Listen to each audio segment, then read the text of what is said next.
Goedemorgen for the audience in the Netherlands and good afternoon for the audience in Indonesia. And welcome to today's webinar with the topic of empowering communities, navigating health equity, enhancing health literacy, and combating counterfeit medicine.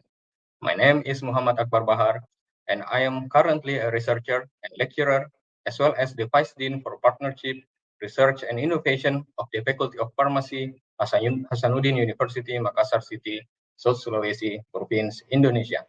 I'm honored to be your moderator for today's session. Our session today is divided into four parts. The first part will be the introduction by moderator, about 5 minutes, and then we will continue to the second part, presentation by the speakers, about 45 minutes, and then the third part will be the Q&A session, about 25 minutes, and the closing about 1 minute. First of all, I would like to extend our big gratitude to the organizers of the winner for giving us this kind of opportunity to be a part of this special program. Winner, as we know together, that plays a pivotal role in fostering collaboration between Indonesia and the Netherlands. And it provides an invaluable forum for researchers, educators, and professionals to share knowledge and collaborate on addressing global challenges.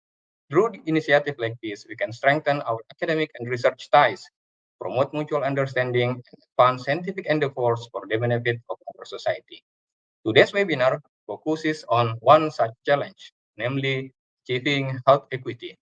As we know together, health equity still remains a global concern, particularly in areas where economic, social, and educational disparities persist. It is crucial to ensure that everyone, regardless of their background, should have a fair opportunity to attain their full health potential. However, many communities, especially in low and middle income countries, face barriers such as limited access to healthcare, poor health literacy, and exposure to counterfeit medicines. One of the most significant determinants of health equity is health literacy. Low health literacy is quite prevalent in many regions due to socioeconomic factors, inadequate educational opportunities, and a lack of access to healthcare services. This situation exacerbates health disparities and leaves vulnerable population at risk, not only for poor health outcomes, but also for exposure to counterfeit medicine, which is a widespread issue in many parts of the world. Beyond health literacy, our discussion today will also explore how sex and gender differences can impact medical treatment. Personalized medicine, which tailors treatment to individual characteristics, including biological sex and gender, is a critical step toward making healthcare more equitable. As we, hit, as we will hear today, ignoring these differences can lead to suboptimal treatment outcomes and widen health disparities. Another important aspect of health equity is the influence of social determinants of health. These factors, such as income, education, and environment, have a profound effect on health outcomes.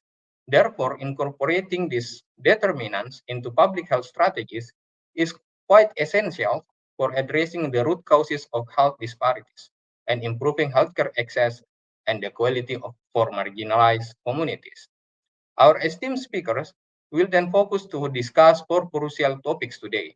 The first topic will be health literacy. The second topic will be the impact of the sex and gender on treatment. The third topic will be the social determinant of health. And the fourth topic will be the clinical and economic impact of counterfeit medicine. We hope that by focusing on these important areas, we can foster collaboration, inspire partnership, and galvanize ongoing efforts to make healthcare more equitable and accessible for all. Ladies and gentlemen, today we are fortunate to have a distinguished panel of experts from Indonesia and the Netherlands who will share their insights on various aspects of health literacy, health equity, and counterfeit medicine. With that, let's begin with our first speaker, Ms. Nurhaya Nurdin.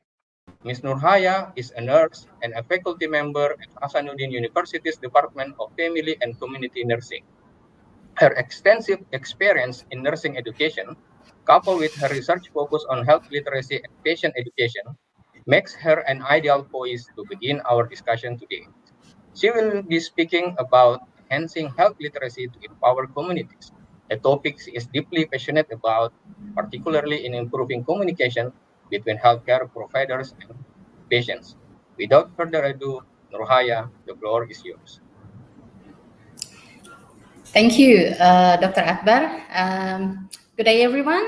My name is Nurhaya Nordin, and I'm a lecturer at the Faculty of Nursing Hasanuddin University in Indonesia. It's an honor to be here today to discuss an essential topic that impacts public health in a various level called health literacy. Through this presentation, I will cover the definition, the importance, challenges, and strategies for improving health literacy to help strengthen community health. Next. To begin, let's define what is health literacy. It is the ability to find, to understand, and use health information to make informed decisions about one's health. This means it's not just about reading or listening information, but also about comprehension and application. Health literacy consists of 5 dimensions, as you can see here. Functional literacy refers to basic reading and writing skills that help individuals function in healthcare environment. Interactive literacy involves social skills and the ability to communicate with health providers. Critical literacy is your ability to critically analyze health information. And last, digital health literacy, it's the skill you need to navigate digital world, where health information is often accessed online. Next. Next, please. So why health literacy is so important? First, it helps individuals to make good decisions about health. For example, understanding when and how to take medication, what symptoms to monitor, and when to seek medical care. Proper health literacy enables people to manage chronic conditions like diabetes or heart disease and follow treatment accurately. It also encourages a healthy lifestyle by helping people understand the benefit of a balanced nutrition, exercise, and regular checkups. When individuals have a strong health literacy skill, they can make more good decisions that contribute to better health outcomes and, in the long term, a reduction in healthcare costs. Next. Unfortunately, the current state of health literacy worldwide is quite alarming. A national survey in the US shows that only 1 in 10 adults have proficient health literacy. Globally, this issue is widespread and it has significant implications for both health outcome and healthcare costs. Low health literacy disproportionately affects vulnerable groups such as elderly, ethnic minorities, people with low socioeconomic backgrounds, and also people who have chronic disease. This population often struggle to navigate complex healthcare systems, understand medical instruction, and access reliable health information. As a result, they experience poor health outcomes and higher healthcare costs. Next. There are several problems that contribute to low health literacy. Language differences are the major barriers, particularly for patients who are not fluent in language used in the healthcare setting. Medical jargon is often complicated with words like dyslipidemia, hyperglycemia being difficult to understand when you don't have a medical background. The infodemic, a term that used to describe the flood of information, also create confusion as people struggle to differentiate between accurate and false information. Limited access to reliable health information often often due to digital divides between generation. And last, cultural beliefs around health and medication can influence how people understand and react to medical advice, complicating the communication between healthcare providers and also the patient. Next. Low health literacy has far-reaching impacts. People with low health literacy are more likely to be hospitalized and visit emergency department more often. This often occurs because they struggle to manage chronic conditions like diabetes, hypertension, or asthma, which require consistent self-management and adherence to treatment plans. Additionally, low health literacy leads to higher rates of medication errors, poorer understanding of medical condition, and lower engagement in the preventive health behaviors such as uh, cancer screening or vaccination among children. As a result, healthcare costs rise due to increased hospitalization and emergency care, and there are greater health disparities among these marginalized groups. Next. One of the most effective strategies to is simplifying health communication by using plain language and avoiding jargon. I'll show some example on the next slide. Um, Visual aids. Yes, here's the example. Um, for instance, you instead of saying you have hyperglycemia, we can say your blood sugar is too high. Yeah, because hyperglycemia means your blood sugar is above the normal rate. Similarly, for treatment instruction, rather than saying administer your medication orally twice daily, we can simply say take your medicine by mouth twice a day, once in the morning and once before bed. It also apply in the numerical example. Instead of saying 25 grams sugar per day, it's much clearer to instruct patient by saying no more than 6 teaspoons of sugar a day. This simplified version make the information clearer and easier for patient to follow and will make a big difference in adherence to treatment plan. Next. Okay. That's from the example. Now, we can also use visual aids, multimedia resources, and culturally appropriate materials to enhance understanding of the patient. Techniques, you can also use like teach-back method, where a patient repeat the information on the own words. It can help to ensure they understand the critical instruction. Cultural competence is key. Healthcare providers must respect and adapt to the cultural values and beliefs of the patient. Technology such as mobile apps and telehealth offers new opportunities to share health information with broader audiences. And lastly, training health workers and involve them in community-based programs can significantly improve health literacy in the community level. Next. Yeah. Okay. Health professionals play a very important role. They are in the best position to assess patient health literacy levels using validated tools and adjust their communication styles accordingly. It is crucial that health education materials are made available in a variety of formats such as videos, brochures, and infographics to cater different learning styles of the patient.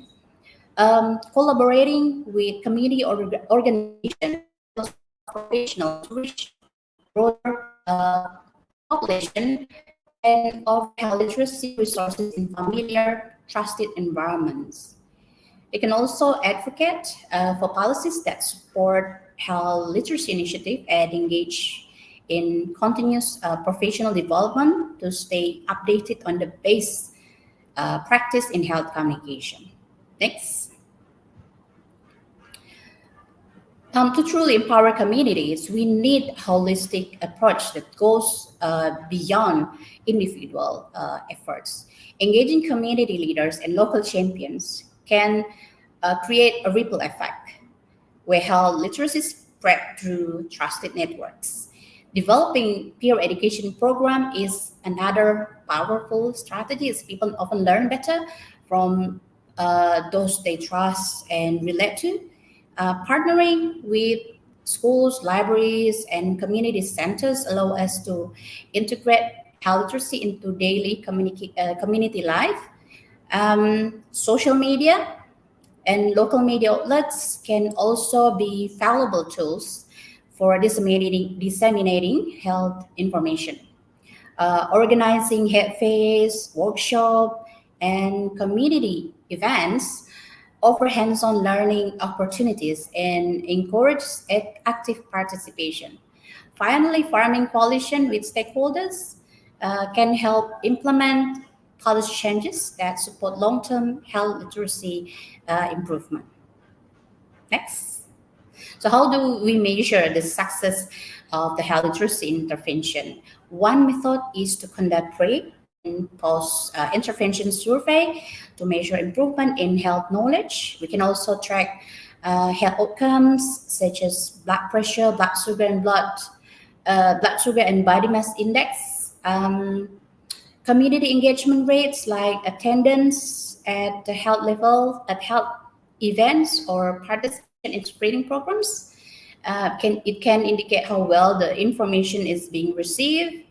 Long-term follow-up is essential to assess whether improvement in health literacy lead to sustained changes in health behaviors. And finally, qualitative research like interviews, focus group can provide deep insight into personal experience and perspective, which offering valuable feedback for future intervention. Next, yeah. In conclusion, improving health literacy is a critical step toward empowering individuals and communities to take control of the health by making information more accessible and more understandable. We can help people make better decisions that lead to improved health outcomes. Health literacy is not just the responsibility of individuals, it requires the involvement of healthcare providers, community leaders, policymakers, and community at large. So together we can create healthier and more informed communities. I think this is, I have still one last slide. Yes, next please.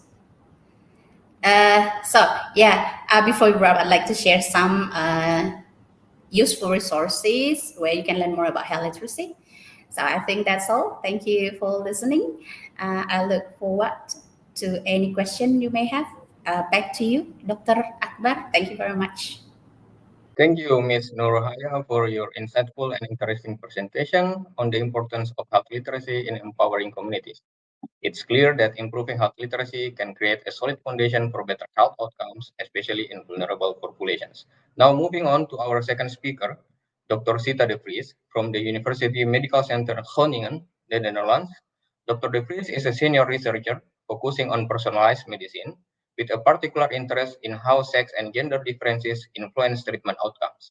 Today, she will discuss the impact of sex and gender on treatment using diabetes as an example. This is a crucial area in personalized healthcare as it highlights the need for gender-sensitive approaches in medical treatment. Dr. De Vries, please go ahead. Thank you very much, Dr. Akbar, for this very kind introduction and also for having me here to present today about a research topic that I'm very interested in, sex and gender differences, particularly in treatment and treatment effects. As you mentioned, I will provide some examples of studies that conducted here focusing on diabetes. So before going to demonstrate you two of the studies, I would like to start with an introduction on the next slide. Yeah, so an introduction on type 2 diabetes. The treatment of type 2 diabetes focuses on the monitoring and management of HbA1c levels, or in easier terms, as I just learned that I should use maybe here as well, the blood sugar levels. To treat type 2 diabetes, the start with lifestyle advices, but if that insufficiently manages the HbA1c levels, medication is often necessary. Metformin is the guideline recommended initial treatment if medication is needed for most of the patients, but there are possibilities to change doses of metformin and also to add or switch to other drug classes, and there are many different drug classes available. Treatment guidelines advise a personalized approach when you make treatment decisions, and the guidelines state, for instance, that you should take into account someone's age, but also the glucose levels. But nevertheless, there is no attention to sex in those treatment guidelines. But there are actually studies that should suggest that there might be differences between men and women in treatment effects. Next slide, please. So this brings me to the first study that I would like to present you today. This is a study that was one of the studies conducted or part of the PhD thesis of Monica Octora, who was a PhD candidate at the University of Groningen in the Netherlands, but got funding from the Indonesia Endowment Fund for Education. So I thought this might be a nice study to present here today. And in the study, we looked at sex disparities or sex differences in treatment patterns after metformin initiation. And in addition, we looked at whether there were differences between men and women in the blood glucose levels, both at initiation of metformin as well as at treatment intensification. So whether people switched to a different drug class or got, for instance, a higher metformin dose.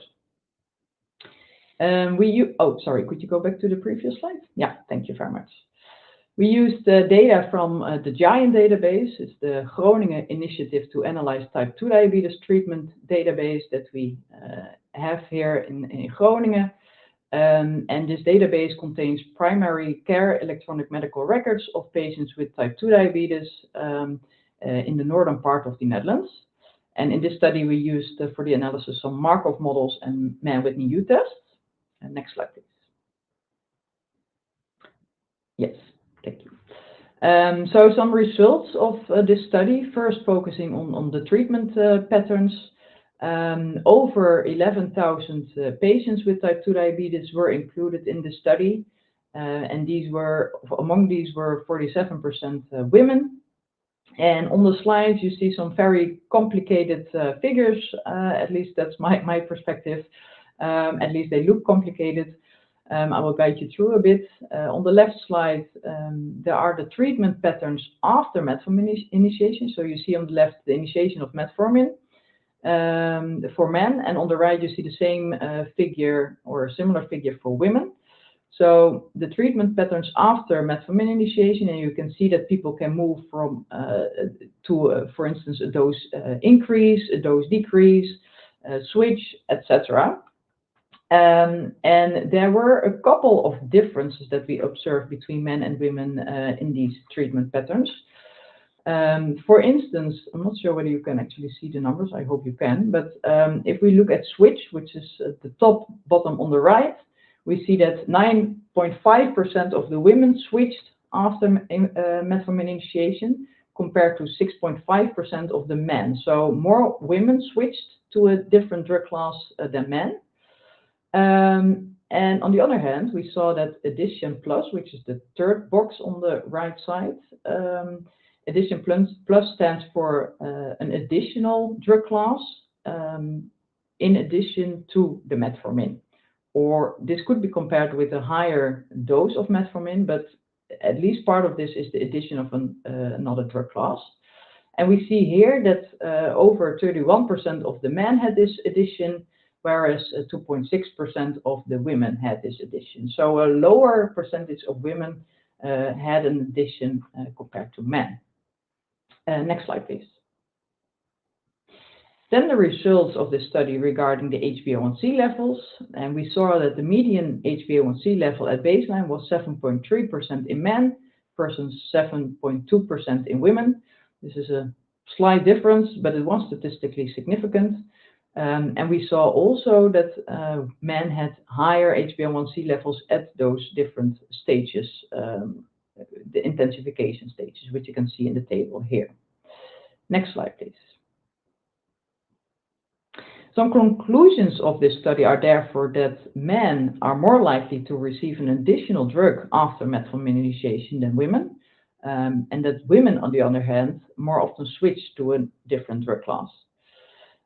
Also, we saw that men had slightly higher HbA1c levels, both at the initiation of metformin as well as the treatment intensification. So, yeah, that leads to questions like, why do we see such differences? And there can be various reasons. For instance, men might have a higher need for treatment intensification. They start already with higher HbA1c levels. They also have higher HbA1c levels later on. So maybe they have a higher need for more intensive treatment. On the other hand, if we look at the switching differences, it could also be the case that women more often experience side effects or adverse drug reactions of medication. And that actually brings me to the second study that I would like to present today. So next slide, please. Which is a study in which we assessed sex differences in spontaneously reported adverse drug reactions to the Netherlands Pharmacovigilance Center, Laren. We included here all different kind of adverse drug reactions, so side effects of medication, and all different type of medicines, excluding sex-specific adverse drug reactions like menstrual problems, for instance, and also excluding sex-specific drugs. But all other side effects and drugs were included, and we included reports that were submitted in the period between 2003 and 2016, so quite a long period. And reports were included that were submitted by both healthcare professionals and patients. For the analysis, we did some logistic regression analysis, but taking into account the number of drug users, because we know that some drugs are, of course, more often used by men versus women. Next slide, please. So, as mentioned, we assessed those sex differences in adverse drug reactions for all different medicines as well as all different types of adverse drug reactions. But given the focus of this presentation on metformin or diabetes, I would like to present here some findings for metformin specifically. We tested 33 adverse drug reactions that the report is associated with metformin. So these included, for instance, headache, palpitations, nausea, etc. 33 different side effects. And of those, there were 4 that were statistically significantly different between women and men. And you can see those on the slide. On the left side, you see those 4 adverse drug reactions. And since they are on the left side, this means that women had in all these cases a higher risk of this side effect associated with metformin. So we saw that for lactic acidosis, nausea, death, and alopecia or hair loss. Next slide, please.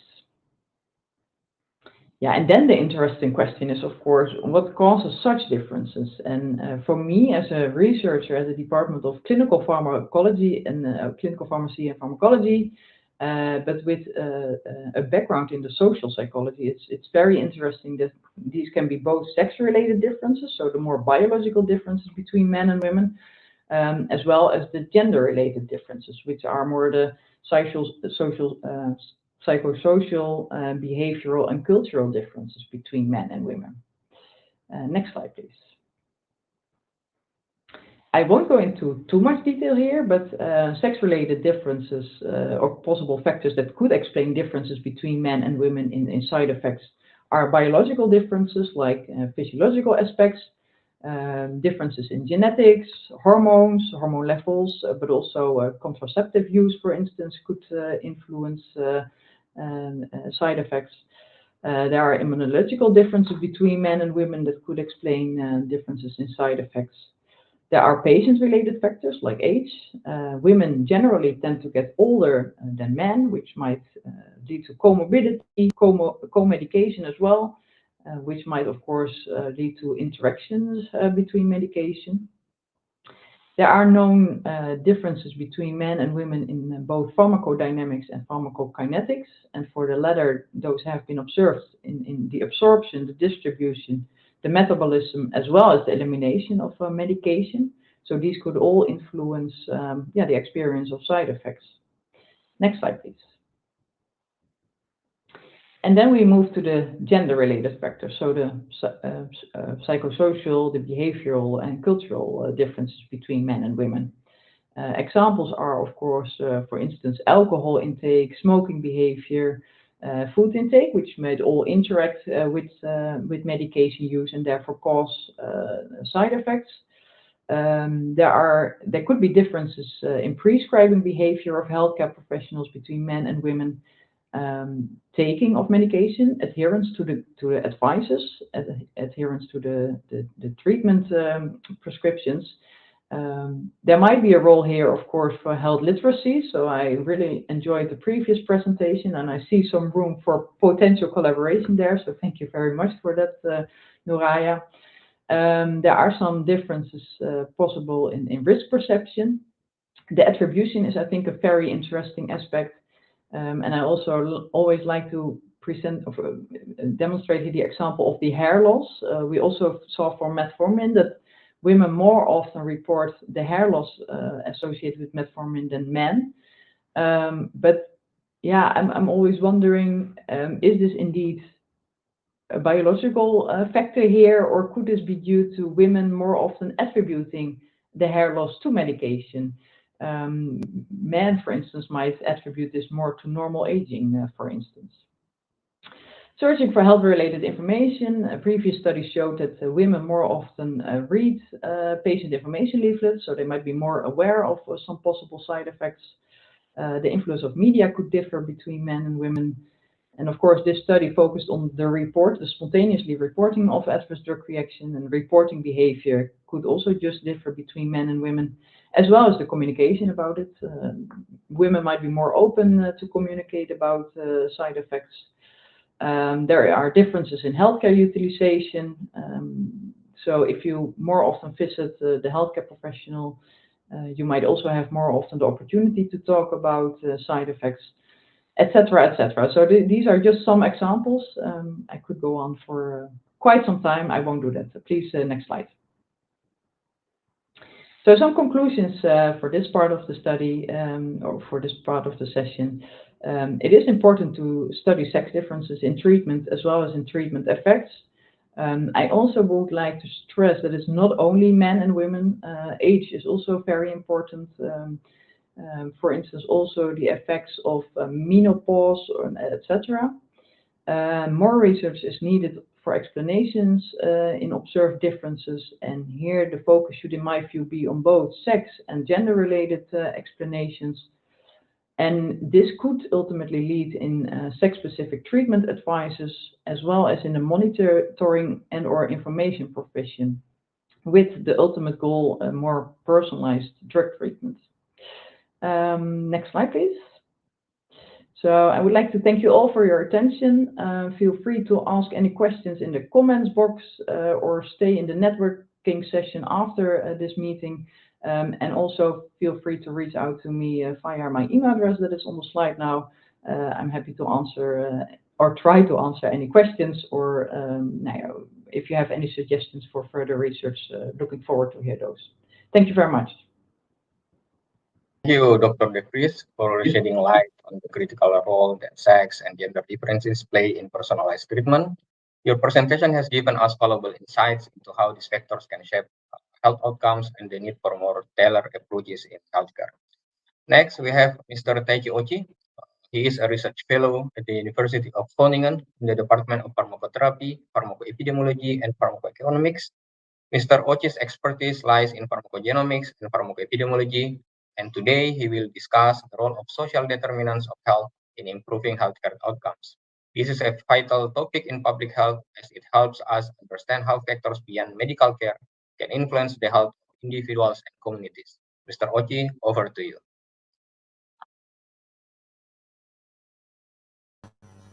Thank you very much for the very kind introduction, Dr. Bahar. Indeed, I will be talking about incorporating social determinants of health to improve healthcare outcomes in patients. So as this overall session will be is over regarding health equity on how to address different social imbalances. We've already had the topic of health literacy and how the topic of sex and gender really can make a difference in healthcare outcomes. So I will be talking a bit more on maybe the broader approach on what is, how can we identify more sociological factors or societal factors in regarding on how we can differentiate some of the aspects of health equity, in this case being social determinants of health. Next slide, please. So I guess indeed, rather than rambling on, what about social determinants of health is, I will give indeed what the definition of the World Health Organization says.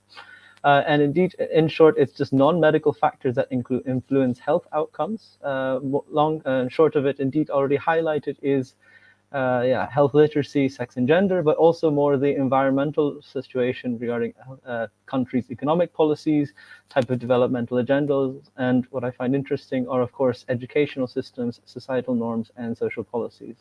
And of course, it might seem that, there is already an ongoing discussion, research topic on this, but and it seems to be understandable how we can stratify, of course, targeting improvements in health literacy or understanding differences in sex and gender. But I find it that these topics tend to be interlinked. So I would like to maybe give a bit broad overview and then maybe dive into also what the data requirements are to be able to conduct better research in identifying these SDOHs and to indeed improving personalizing treatment. Next slide, please. So why do SDOHs matter in healthcare? This is a very, let's say, nice spectrum of how people respond to medication. So of course, lifestyle factors seem very obvious. If you're going to have fast food every single day, it's probably going to increase your heart disease risk or your diabetes risk.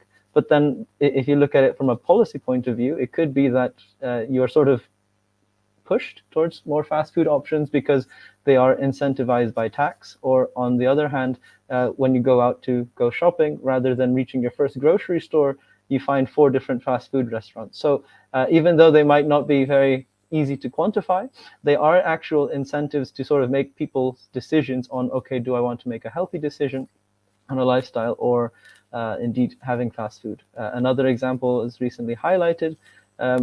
For us using in the US, everyone tends to use automotive transport.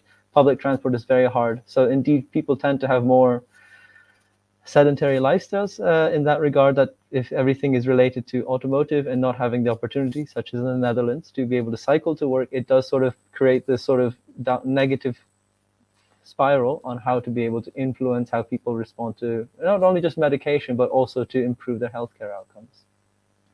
And oh, no, it still continues on the same slide. Sorry. So indeed, I will give a bit more on the brief overview on these. And then adherence has been highlighted already earlier, so I won't go into that. But then it does touch into healthcare seeking. In relation to health literacy, I find it that a lot of times people tend to focus on the demographics of the people at the current country. So indeed, education level plays a role. But then, of course, when you look at migration background, that is something that is, of course, impacted. In Europe, we have something called the Cross-Border Healthcare Act, which does allow for Europeans to travel around to different countries and receive healthcare. And one thing that is addressed but not clearly addressed within border cities, that indeed people can just hop over quickly to receive different medication for prescriptions, that is covered by insurance. But then how the information is being shared is something that is not so transparent. Let's call it a gray area, and something that indeed could help improve patients' outcomes, indeed by having more information that is, let's say, health literacy proof, by having information in multiple languages, or indeed have on someone more local to understand the local differences in cultures and prescription to be able to ensure that people improve outcomes. And then that sort of ties in with the access to quality of care. Okay, I'll just move on to the next slide then. So for the 7 domains of SDOHs, so they're indeed from the wide spectrum. I can categorize it into the 7 domains. If one looks at what other countries look at, so using the FDA, they consider it into 5 different domains. It's expanded a bit more here because there are some specific areas that do impact, such as physical infrastructure, and social and community context. So that's been separated here. And then, of course, also the economic context and stability. But maybe just I start from the beginning. So, of course, one important aspect of SDOH that's societally impacting is healthcare access. Moving from the UK, where healthcare access is free, I was a bit shocked that I had to pay a monthly insurance. But indeed, of course, that's something that for a normal person living in the Netherlands is very normal. But of course, if you are a migrant coming to a new country, these are differences that impact, of course, what you're going to get, and also understanding that there are different qualities of healthcare insurance compared to the UK, which indeed everything is covered under your national health services. So that's indeed something that can be also already determining how you have coverage or access to healthcare. Indeed, education, access, and quality, specifically regarding health literacy, has already been addressed, and section gender has been addressed, so I will not go into it.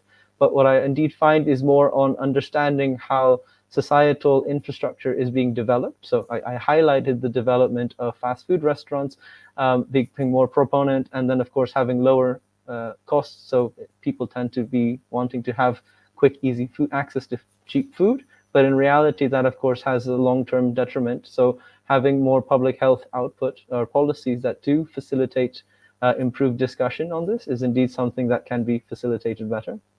And then last but not least is the race and ethnicity. I guess my initial background, as Akbar mentioned, is on pharmacogenetics.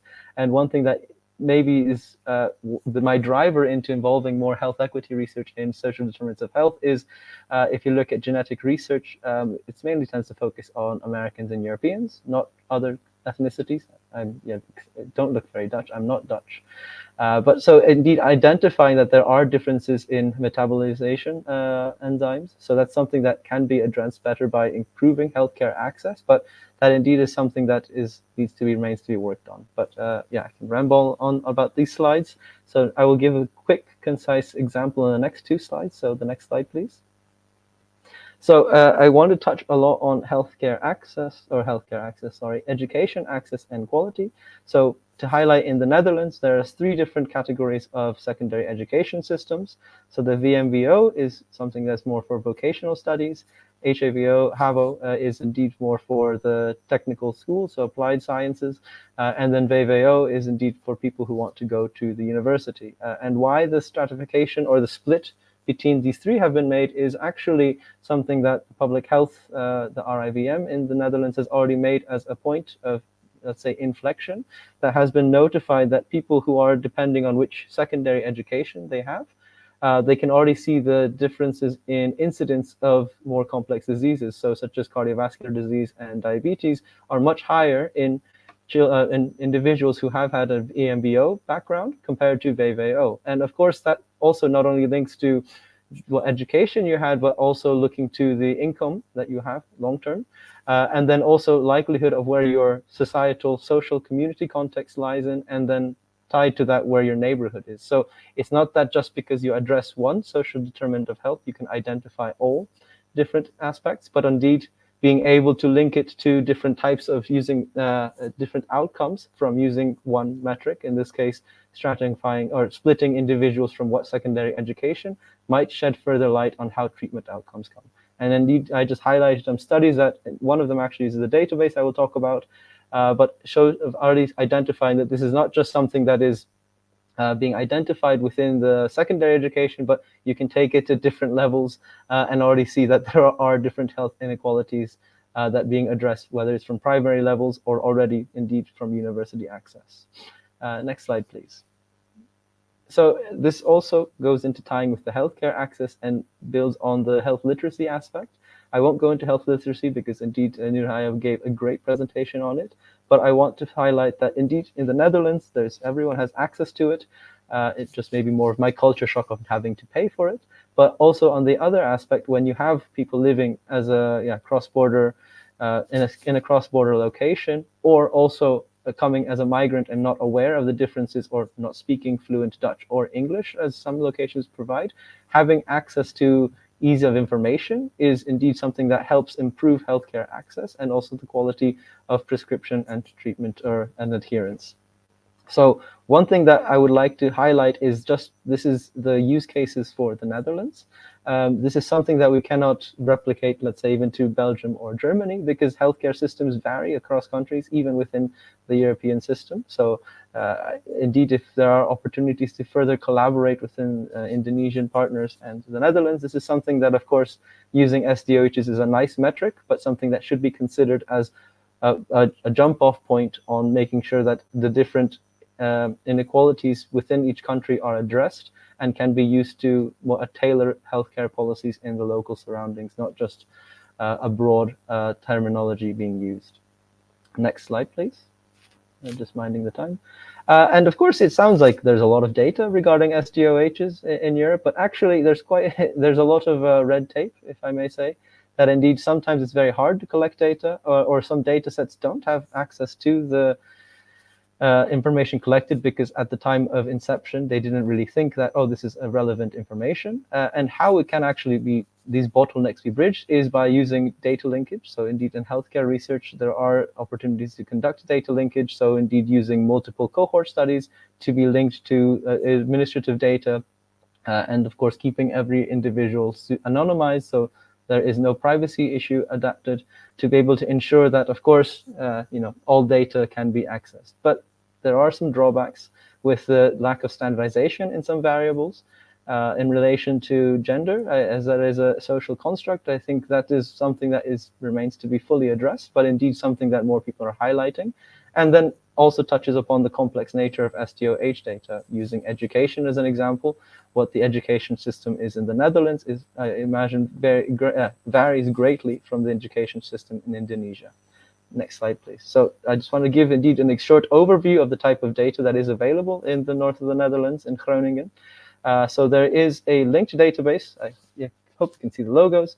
The Groningen Farmlines Network is a combination between the Lifelines longitudinal cohort, which also includes a lot of societal lifestyle variables, including what your diet is, and then IADB database, which is focusing on the prescription database, and then the CBS, which is the national registry.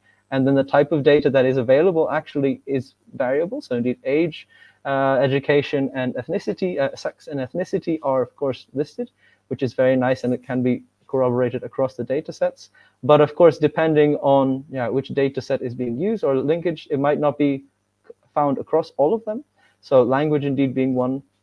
And then, of course, income and employment. That is indeed something that is found within the National Registry. And then within Lifelines, there is data, but more on saying, what is your employment status? So it's nice to be able to use the opportunity of having linked data sets to fill in the gaps, to be able to address some of these SDOH questions found in research for improving health equity. Next slide, please. And of course, actually, this is also my concluding slide. I would like to say, why is this relevant to stakeholders? Why is indeed conducting research in health equity using health literacy, SDOH, sex and gender, SDOHs, and important? Well, it's not just only important to the patients who are going to inform them, receive the medication, but also for regulators who have to understand what types of variables do impact how medication is being prescribed or being responded to by patients, how industry needs to be able to adjust to not only everyone who's into the clinical trial will respond to medication, real-world data is variable, and this is actually something that you see more pharmaceutical companies adjusting to and incorporating SDOHs into their data sets. And of course, at the end, policymakers need to be able to understand how environmental factors, indeed regarding, okay, how many fast food places are nearby, or can incentivize different type of lifestyle behaviors which do impact how patients respond or individuals respond to healthcare outcomes, indeed medications, but also just promotion of healthier lifestyles. So of course, this is something that more broadly people can be involved in, and hopefully we can address that future. So thank you for your time. I apologize for running over a bit. Thank you. Thank you, Mr. Ochi, for highlighting the importance of social determinants of health and how they intersect with healthcare delivery. Our final speaker today is Mr. Ansar Saud. Mr. Saud is a lecturer at the Department of Pharmacy, Hasanuddin University, and currently a PhD student in the Nova Southeastern University, Florida. With over a decade of experience in social and administrative pharmacy, Mr. Saud will be addressing a critical issue that affects many countries, namely counterfeit medicine. Mr. South, the stage is yours.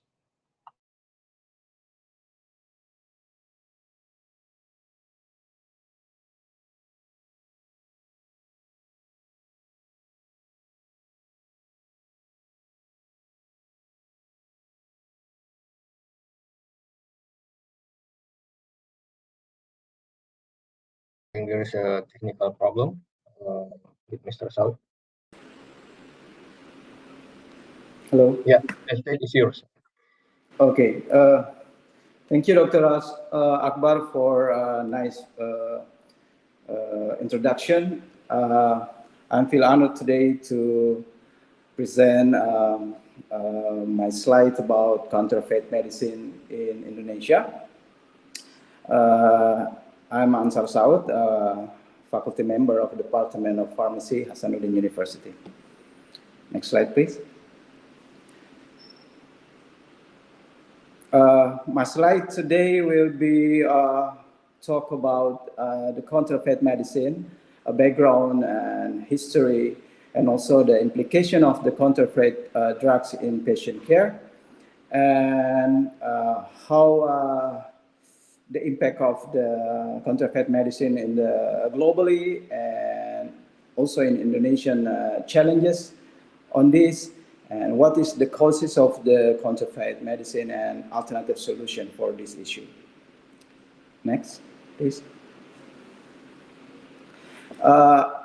So counterfeit medicine are a threat affecting pharmaceutical policy globally and also in Indonesia. And the use of counterfeit drugs has many implications, ranging from the use of a drug that has no effect to death. And one study from United States Trade Representative in 2008 said that counterfeit drugs in Indonesia have reached 25% of the total number of drugs on the market. And the National Federation Association report that 10% to 30% of drugs distributed worldwide is falsified or counterfeited. Next, please. Long years before COVID pandemic in 2019,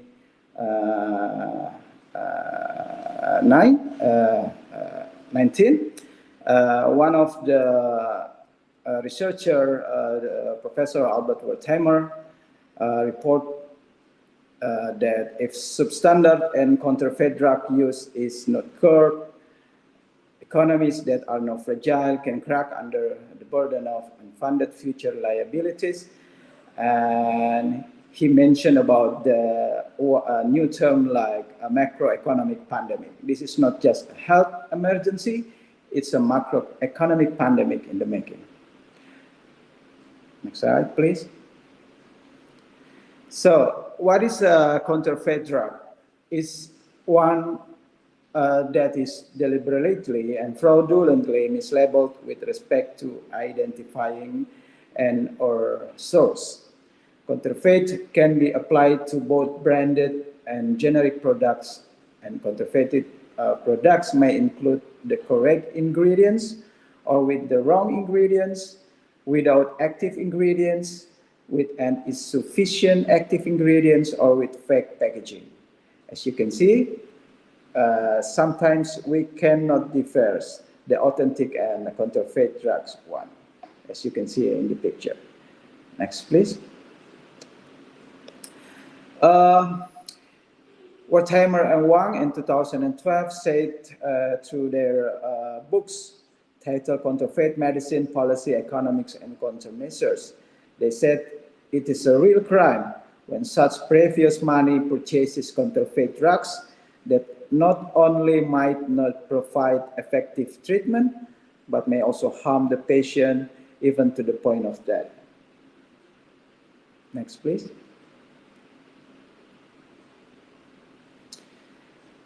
The history of fake or counterfeited drugs can be traced to cinchona bark as fake herbs of cinchona barks dated 1600 years ago, and fake quinine in 1800 years, and also the counterfeit penicillin post-war of Vienna in 1948, and World Health Organization starting address this situation as a global pandemic in 1958, and officially started finding counterfeit drugs as the major threat of the global health in 1980. Next slide, please. Most counterfeited drugs and also devices originate from India, China, and Pakistan. And other countries like Russia, Nigeria, and Mexico are also major players in counterfeit drugs production and distribution. And it said that it changed hands more than 30 times before reaching final buyer, including in Indonesia. Next. There are two implications of counterfeit drugs. First, in economic issue, and the second is a patient care issue. In economic issue, the waste of limited resources on worthy drugs can be lead to the loss of productivity, time, and wages of the people. And the second issue is the patient care issue. Constant exposure of counterfeit drugs can lead to development of drug-resistant organism and viral mutation, and then effective drug become obsolete and lead to spending of limited resources on new drug development. Next, please. So this is the global challenge of the counterfeit drugs. Pharmaceutical Security Institute reported that counterfeiting groups thrive in countries where the anti-counterfeiting laws are weak, the drug regulatory agencies are underfunded and understaffed, and legal sanctions are ineffective. Next, please. There are trends of incident of counterfeited medicine.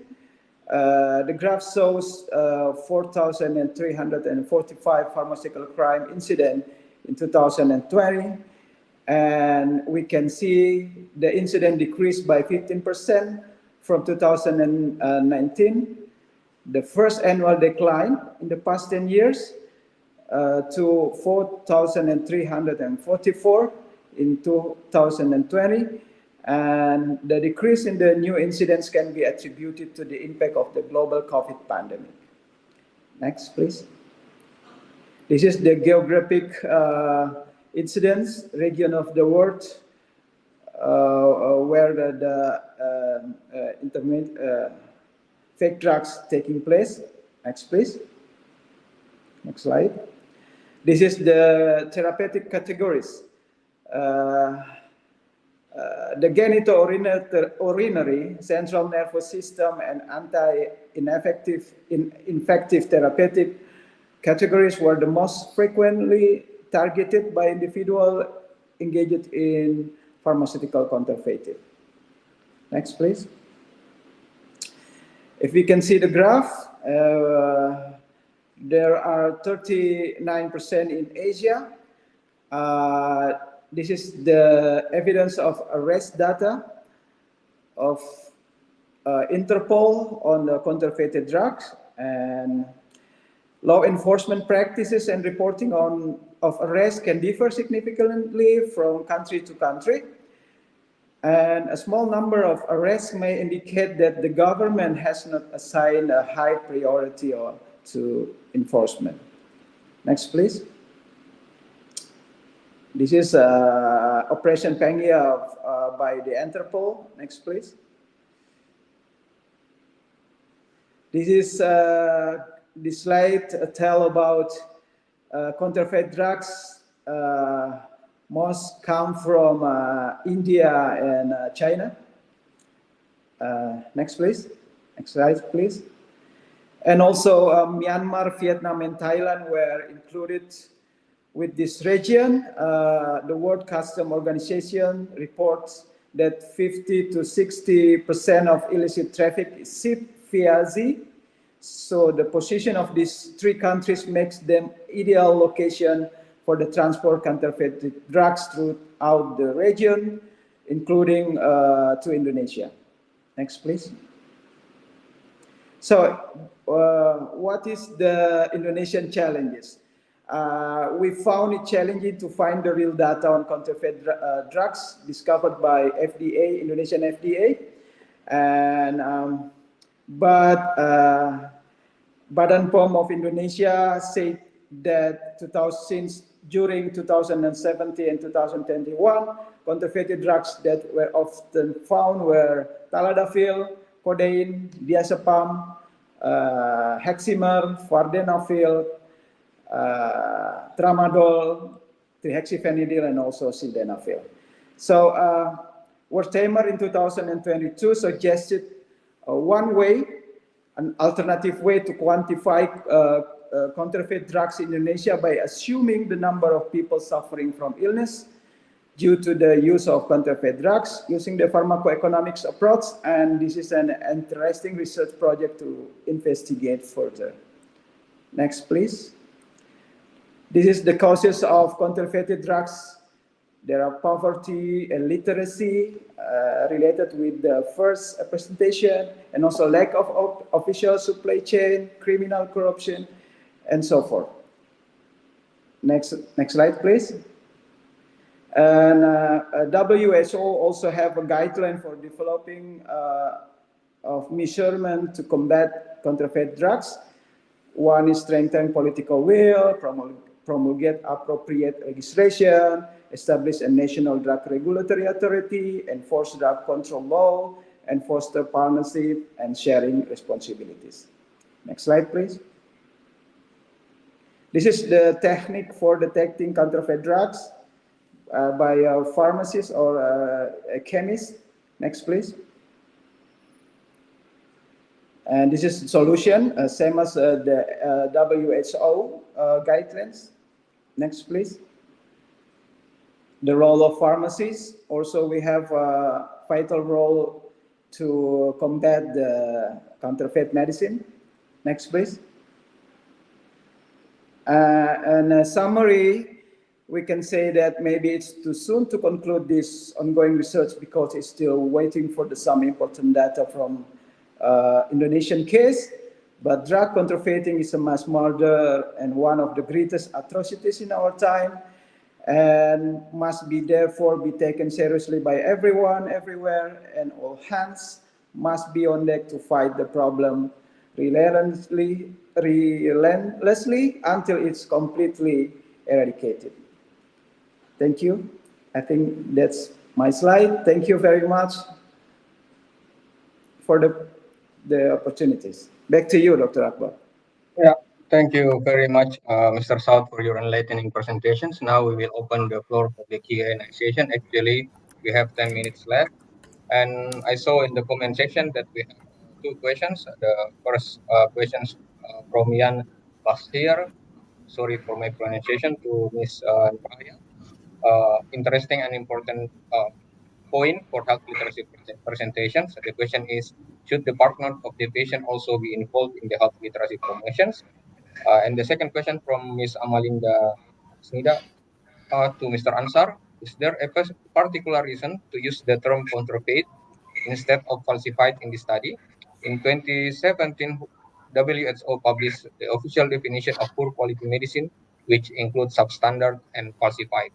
I hope you can give a short answer. First, Ms. Nurhaya, and the second, Mr. Ansar Saud. The stage is yours. Thank you for the question, Mr. Jan Bashir. Yeah. Yes, definitely. Involving a patient's partner, for example, caregiver or family members, in health literacy promotion is beneficial. It strengthens support, many kind of support like physical support, mental support, material or financial support. Uh, it can also improve communication between a patient with the health providers and also between caregivers or the partners, and it helps manage the condition better and leads to better health outcomes. A well-informed partner can actively assist in the care of the patient and making the process much easier and more effective for both patient and the caregiver. Yeah, that's from me. Thank you. Hopefully it's clear. And then Mr. Ansar, is he missing again? Yeah, thank you for Yeah. the question. Yeah, sometimes counterfeit medicine name with the falsified medicine, but as I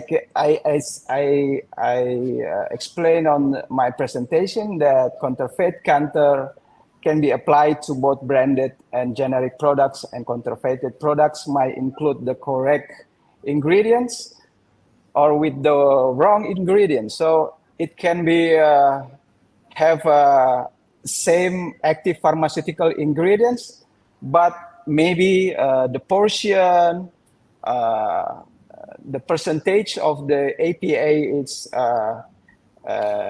it's not on the etiquette or the box of the drugs. So also without active ingredients, with an insufficient active ingredients or fake packaging. So we can consider the drugs with they have a same active pharmaceutical ingredients, but they don't have a number for registered number from BPOM. It can considered as a counterfeited medicine. Hopefully, my explanation is answering the question. Okay, thank you, Mr. Ansar. While waiting other questions, I also have a question for Taichi and Sita. First, for Sita, you have shown that how sex and gender can impact treatment outcomes. Do you think what steps can healthcare systems take to better incorporate gender-sensitive practices in everyday clinical care? That's is that clear, Sita? My questions. And then for Taichi, I also have a question. When incorporating social determinants of health into clinical practice, what challenges do you think that healthcare providers can face in effectively addressing these factors? How can these challenges be overcome, in your opinion? Okay, first, Sita, please give a short answer. Okay, indeed, I will keep it short. If there are real clear, and then I'm thinking particularly on biological differences between men and women that influence treatment effects, then I think a first very important step is to add those things into treatment guidelines. There are also some known differences already in treatment guidelines, for instance, with desmopressin, the medicine. So healthcare professionals should follow guidelines in principle. So I think that is a first main important step. And otherwise, I think if you look at the communication part, for instance, if there is sufficient evidence on, and then maybe that really relates a bit to the health literacy, etc. Again, if there are clear ideas on how we could improve, for instance, treatment adherence for men or women specifically, then that could be further incorporated in clinical practice. Thank you for your answer. It's clear. Thank you. The floor is yours. Indeed, thank you very much for the question. Just to reiterate, it is a question on how SDOH can be used to improve clinical practice and ensure that clinicians adhere to it in guidelines. I think Sieta hit that. Indeed, there are guidelines that are established, and especially how SDOHs are still, let's say, very societal impacting. So I think maybe not directly affecting the actual clinical practice that is given, but more of situational considerations given to how actually health literacy ties into this nicely with like, can patients understand what is being prescribed, and will they adhere to the medication that is prescribed? I think that is something that is in SDOH that is maybe the most relevant, but relating to more on the, let's say, societal practices and community practices, I will just use the example of, my more local experiences in regards to this. Coming from South America, being prescribed a doctor medication is probably seen as, oh, this is the worst option you could go for. Why didn't you go pray? Or just have a more like a shaman look at you. So I find it that sometimes it's more understanding the societal context that people have to understand on how things are being prescribed is indeed important. And again, going back to the really nice health literacy presentation, it talks about understanding the community context and understanding it and breaking it down on how people can understand it into the relevant background and information is really important. So I think that's something that is more a societal context that clinicians need to be aware of. But I do find that, maybe it does tie into people that are being prescribed medications or tend to be local or being treated, and it's more of the more rarer cases that indeed are migrants or in cross-border healthcare that it is seen as a highlighting point that needs to be addressed. So yes, in practice it's considerations, but I think there are more specific cases that can be applied to. Sorry for rambling. So, thank you very much for your great answer. As we don't have any more questions and we already have 1 minute left. Ladies and gentlemen, as we come to the conclusion of today's webinar, we have had the opportunity to explore some critical topics around the health equity, health literacy, and the treatment of counterfeit medicine. This discussion has underscored the interconnected nature of health system, policy, and community engagement in improving healthcare outcomes. I would like to express my heartfelt thanks to our distinguished speakers for sharing their insights and expertise to us today. Their contributions are invaluable as we continue to advance the conversation on health equity and healthcare improvement. Finally, a special thanks to the winner program for giving us this kind of opportunity to be a part of this important initiative. To all the participants, thank you for your engagement and thoughtful questions. Let's continue this journey of learning, research, and collaboration as we work towards a future where health equity is achieved, health literacy is strengthened, and the fight against counterfeit medicine is won. Thank you, and I wish you all a wonderful day ahead. My name is Muhammad Akbar, moderator to close this session. Thank you very much.